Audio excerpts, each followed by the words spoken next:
The sun hung low over the horizon, a fierce orange ball casting long shadows across the dry, cracked earth. Achieng sat beneath the old baobab tree with her younger brother, Otieno, their backs pressed against its rough bark. The tree, once a mighty guardian of their village, stood frail, its branches nearly bare.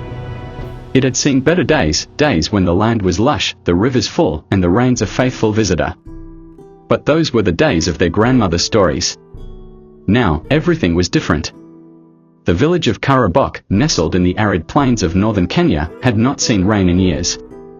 The drought had stolen their crops, dried up their wells, and sent many families fleeing to the towns in search of a better life. But Achieng's mother refused to leave. "This is our home," she always said. "The land remembers us. The rain will return." But hope alone could not fill empty stomachs. That evening, Achieng watched her mother cough weakly on the small mat inside their hut. Her once strong hands, the same hands that had cradled Achieng as a child, trembled as she reached for a cup of water. There was so little left. Achieng hesitated before handing it to her, knowing it was all they had. "We need to get her help," she whispered to Otieno.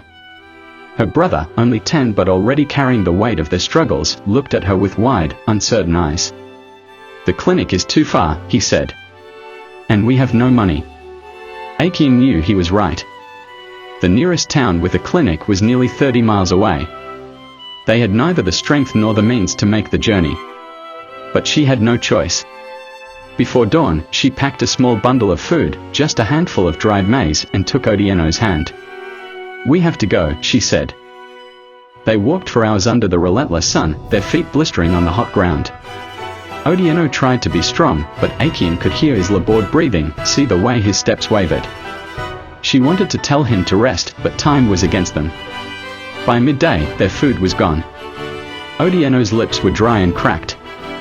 He stopped walking, shaking his head. "I can't," he mumbled. Achieng knelt in front of him, placing her hands on his shoulders. "Think of Mama," she urged. "She's waiting for us." Otieno swallowed hard, nodded, and pushed forward. By the time they reached the outskirts of the town, Achieng could barely stand. Her vision blurred, and her legs felt like they belonged to someone else. She staggered into the dusty streets, past people too busy with their own troubles to notice 2 starving children. She found the small clinic, its walls faded, its windows clouded with dust. A tired-looking doctor listened as she pleaded with him. "Please," she begged. "My mother is dying."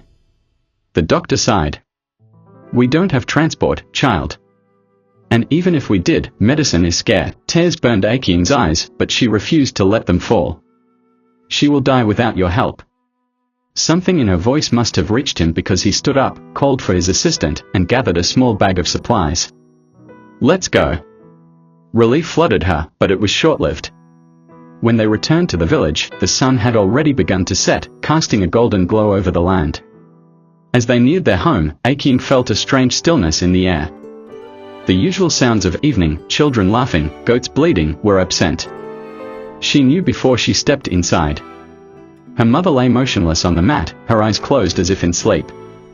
The cup of water remained untouched beside her. Otieno let out a choked sob, falling to his knees. The doctor placed a gentle hand on Achieng's shoulder, but she barely felt it. She had been too late. The weight of it crushed her. She had walked all that way, pushed through hunger and thirst, but in the end, it had not been enough. She stood there, numb, as the first rumble of thunder echoed across the sky. A gust of wind stirred the dust, and then, like a long-forgotten promise, the heavens opened.